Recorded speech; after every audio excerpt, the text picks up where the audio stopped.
Mayong gabi gid sa tanan, kag salamat gid sa grasya sang Ginoo, kaluoy gugma nga nagapadayon. Salamat man sa inyo nga kabuhi, nga kung sa diin makaupod nyo ako sa sini nga pagpangalagad, kagabay pa ang pagpakamaayos ang Dios magaabot sa tagsa isa sa inyo. Gani bag-o kita magsugod sa sining malipot nga pagtuon, aton anay pamatian ang ambahanon sang pagdayaw sa titulo nga Draw Me Close to You.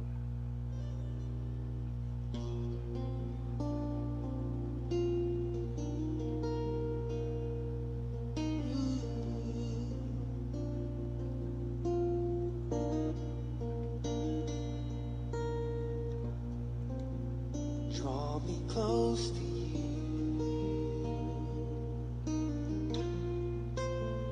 Never let me go. I lay it all down again. Oh no, to hear you say that I'm your friend. Mayong gabi gid sa tanan sa amon mga viewer dira.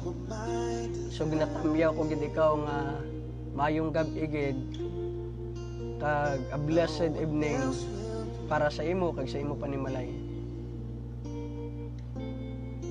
Cause nothing else can take your place. Oh no, no. To feel the warmth of your embrace. Help me find a way. Bring me back to you.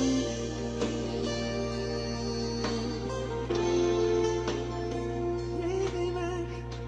Oh, you know the words, just sing along. Jesus, draw me close to you. Draw me close to you. Never let me go. Never let me go. Sa abyan ko sa Kalumpang, Roberto Mansa Jr. Mayong gabi gid sa imo abyan. Kamusta negosyo? Good evening migo, kape-kape ta. Mainit nga tubig.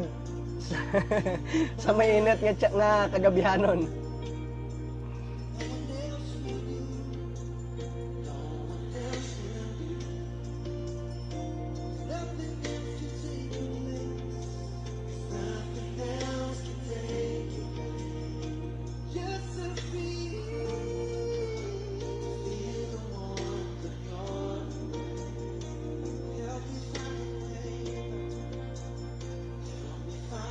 Maninay, mayong gabi gid.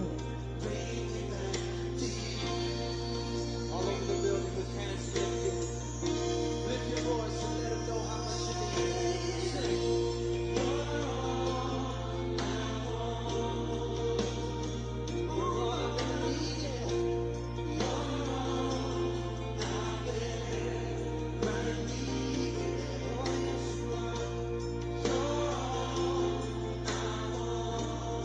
Help me know you are me. Come on, cry out to Him. Mayong gabi lang da sa Unico Family sa San Juan. Matutom nga mga alagad sang Ginoo.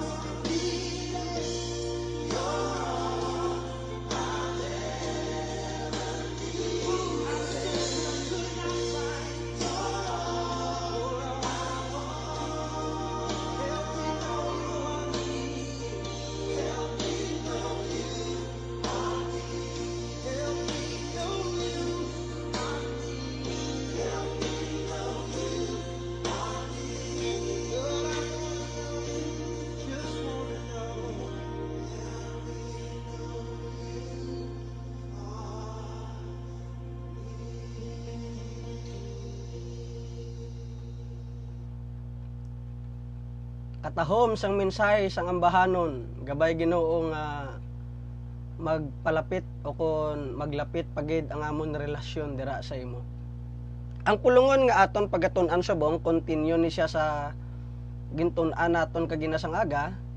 So sa sining nga gabi ang aton pagatun-an makita sa Mateo 6:20. Kagang pulong sang Dios nagasiling, sa baylo magtipon kamo sing manggad sa langit nga sa diin wala sing sapat-sapat o kung tuktok nga magaut-ot kag ang mga makawat hindi makasulod sa pagpangawat sini. Gani bag-o kita magsugod sa sining malipot nga pagtuon, pagabuksan anay naton ini paagi sa isa kapag pangamuyo. Langit no namon nga amay nagadangop kami sa imo paagi sa binuhatan sang imo bugto nga anak. Kag sa pagpakigambit sang balaan nga espiritu nga siyang nagahatag sang paghangop kag nagahatag sang kaalam nga mahangpan namon ang kamatuoran nga luyag nimo ipaabot. Amen and amen and amen. So sa sining nga gabi ano ba lang aton matun-an dire sa Mateo 6:20. Kag ano bala ang manggad nga langit nun, kag paano kita makatipon sang manggad didto sa langit. Gani update ninyo ako sa sining pagtuon para aton ini mahibaluan kung paano kita makatipon sang manggad didto sa langit. Kung aton balikan ang natabo sa libro sang binuhatan, didto makita naton sa early church nga kung sa diin naga-ilustrar kung paano kita magtipon sang aton manggad sa langit. Ang early church sa binuhatan 2 o kung sa Acts chapter 2, ang mga tumuluo didto hindi sila interesado nga makaangkon lang sang dako nga manggad para lang sa ila kaugalingon. Kag ang natabo sa libro sang binuhatan nga may mga nilibo ka mga nagkalain-lain nga rasa nga nagalin sa nagkalain-lain nga lugar nga nagpanglakaton kag nagtipon sa lugar sang Jerusalem sa adlaw sang Pentecostes. Kag kung aton nga padayunon nga basahon ang libro sang binuhatan 2, dira naton mahibaluan nga atong mga nilibo ka mga katawhan nga naghalin sa nagkalain-lain nga lugar ka nagkalain-lain nga rasa nga nakabati sa pagwali ni Pedro na hanungod sa maayong balita, naging tumuluot to sila kag nasapwan sa binuhatan 2:41 nga adtong mga nilibo ka mga nakabati sang mensahe 3,000 ato tanan kabilog nga gindugang sang Dios sa ila nga pagtililipon. Kag hindi lang ina, sa binuhatan 2:47 madamo pagid ang gindugang sang Dios sa ila katilingban. So praise God sa sinang natabo sa Book of Acts. Kag hindi lang dira natapos ang nagkailinabo sa Book of Acts, kundi madamo pagid ang ginobra ang Dios sa sina nga pagtililipon.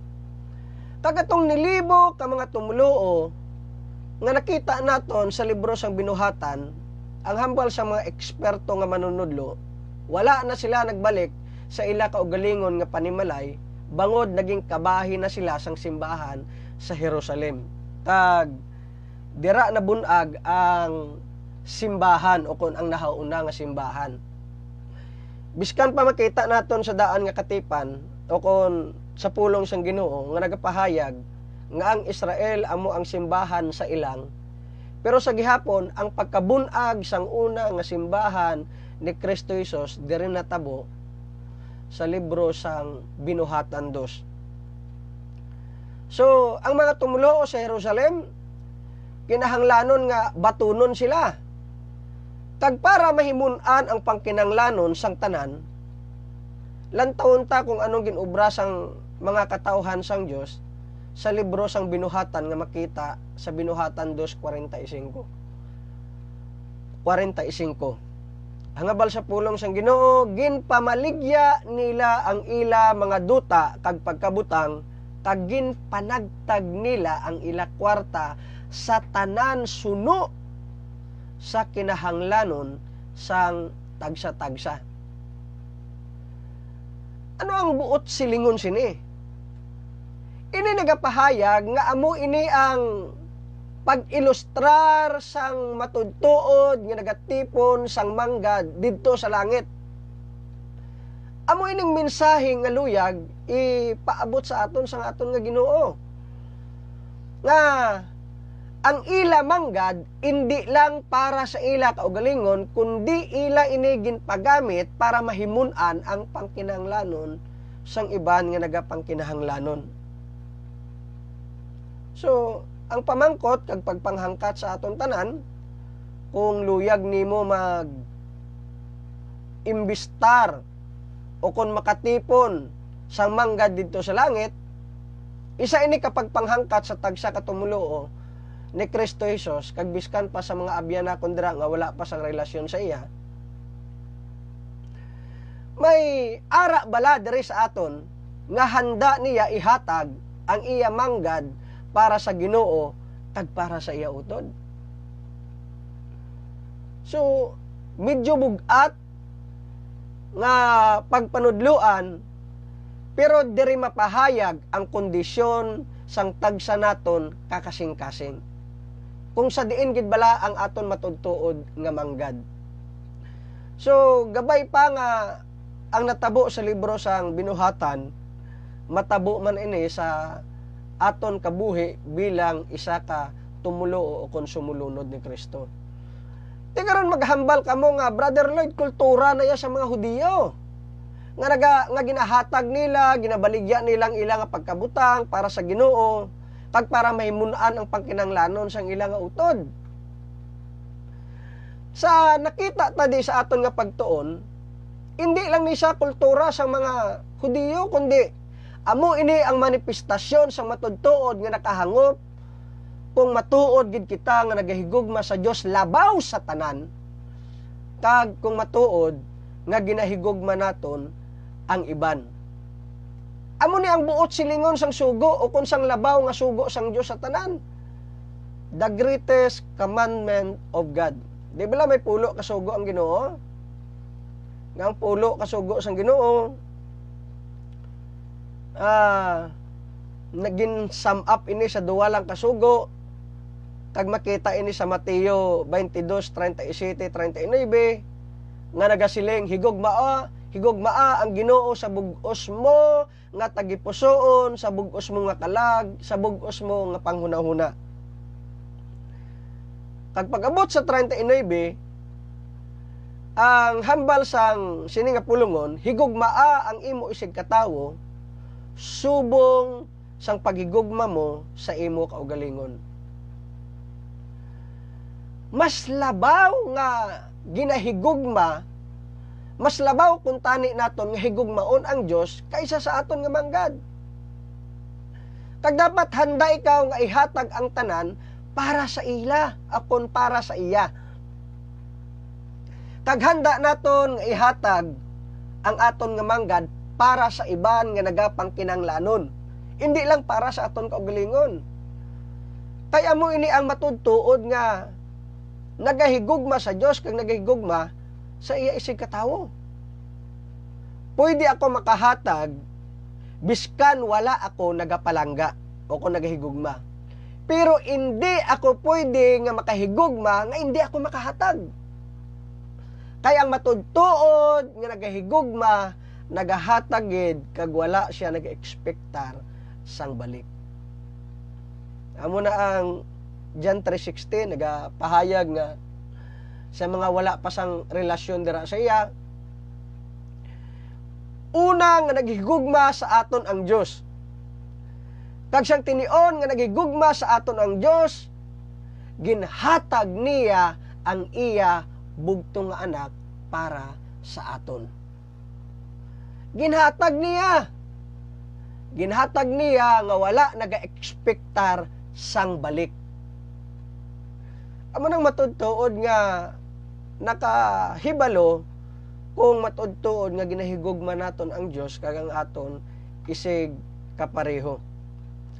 Buot silingon, ining manggad nga natipon naton, handa kita nga ihatag para man sa iban. Kag ining manggad nga naangkon naton, hindi ini para lang sa aton kaugalingon nga ginagamit nga sa mahimon ang aton pangkinahanglanon, kundi dapat gamiton naton para himayaon ang Dios sa sining temporaryo nga pagkabutang. Kay may mas labing manggad kita dito sa langit. Amo ni ang buot silingon nga dapat naton ipagamit sa Dios ang ining manggad nga dutanon nga magadala sang kamayaan sa iyang ngalan. Kag amo ini ang mensahe sang Dios nga luyag niya ipaabot sa aton tanan. Kag amo ni ang dapat nga matun-an sang isa ka manggaranon nga pamatan-on nga makita sa Mateo 19:16. Nga may isa ka pamatan-on nga manggaranon nga nagpalapit kay Hesus kag nagpamangkot. Manunodlo ano bala ang maayo nga butang nga dapat nakon himuon agud makaangkon ako sang kabuhi nga wala sang katapusan. Gin sabat siya ni Kristo sa 17, hambal to niya, tumana ang sugo sang Dios kung luyag mo maangkon ang kabuhi nga wala sang katapusan. Pag abot sa 20, ang sabat sang pamatanon, natuman ko na ina ang tanan nga sugo kag ano pa bala ang kulang sa akon. Grabe nga ang pulo ka sugo sang Dios. Natuman ko na Ginoo. Higugmaon ang Dios labaw sa tanan. Hindi ako magsimba sa iban nga Dios. Simbahon nakon ang adlaw sang pagpahuway. Kag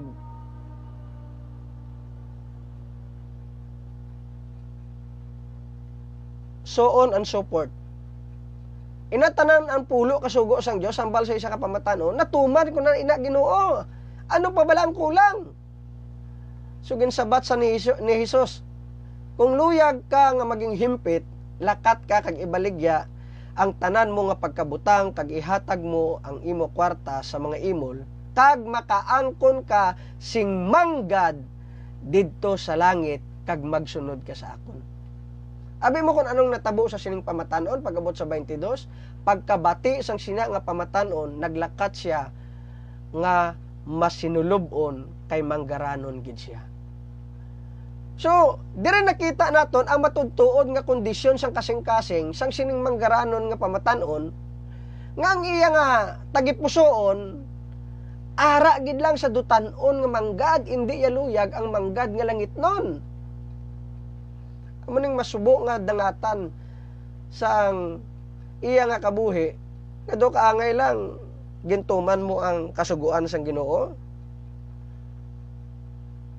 Lantawon naton ang aplikasyon. So ang isa ka pamatanon gintuman niya na kuno ina ang tanan, pero sang ginpaobra sa iya sang Ginoo nga amo ning imong aplikasyon didto na notaran nga ang iya gali matudtuod nga manggad, hindi niya luyag gusto ang manggad nga langit nun. Kay bangod ang nagapugong sa iya nga kasing-kasing ang manggad nga dutanon. Nga mas labaw pa ang manggad sang temporal kaysa sa naghatag sang kabuhi nga spiritual. Ang iya manggad sa sining pamatanon nga manggaranon para gid lang sa iya kaugalingon kag hindi niya luyag nga ihatag ini sa iban. So ang masubo nagapahayag lang ini nga ang iya agalon amo ang manggad kag hindi ang aton nga Ginoo. Kag sa sining iya nga ginpahayag napamatud-an gid nga matuod gid ang ginpahayag sa Mateo 6:24. Nga ang hambal diri wala sing tawo nga nagaalagad sa duha ka agalon kay kontrahon niya ang isa kag higugmaon niya ang isa, o kon magadampig siya sa isa, kag ang isa iya pagatamayon, hindi pwede makaalagad sing dungan nga higugmaon niya ang Dios, o kun hindi kamo makapangalagad sing dungan sa Dios kag sa manggad. Simple lang ang mensahe nga luyag ipaabot sa aton nga Ginoo. Pero may responsibilidad ikaw nga dapat ikaw magtuman sini bilang sumulunod ni Kristo, nga ipagamit para sa iya kahimayaan ang ining dutan-on nga manggad, kay may matuod-tuod ikaw nga manggad didto sa langit nga iya nga gintago.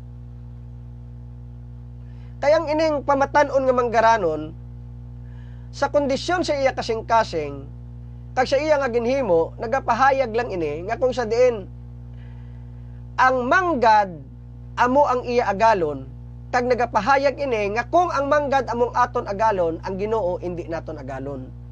Kung ang Ginoo ang aton agalon, dapat hindi kita magpaulipon sa siningdutan-on lang nga manggad. Amo nang gusto nga ipaabot sa aton sang aton nga Ginoo. Kay may langit nun kita nga gintago nga manggad didto sa langit nga ginpahayag niya sa.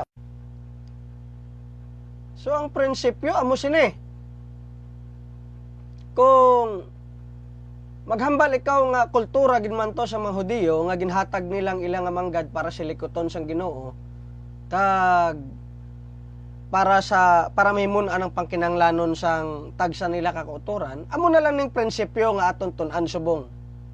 Ang tagsa katumuloo dapat maalwan sa paghatag para sa hilikoton sang Dios kag sa pagbulig sa mga tawo nga naga pangkinahanglanon.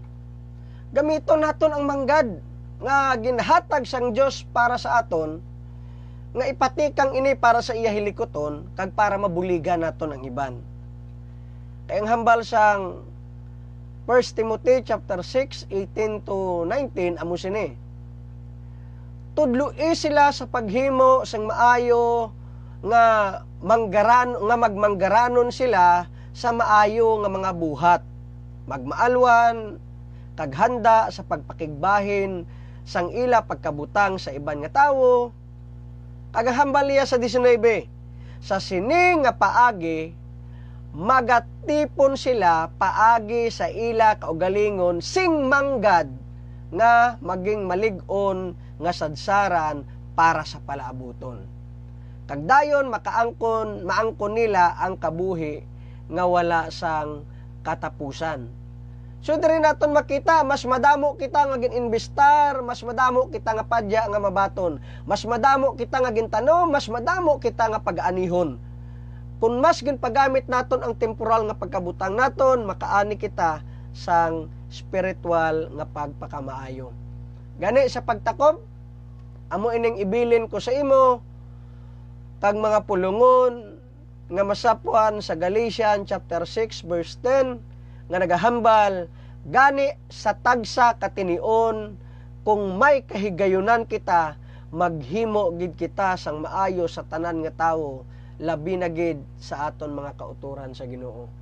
Nagabuli gani kita sa iban nga hindi tumuloo, ano pa ayhan sa aton mga kauturan sa Ginoo, nga kung sa diin nga kung may kahigayunan ipagamit naton ang ining dutan-on naton nga pagkabutang para mahimon-an ang pangkinanglanon sang aton nga mga kauturan.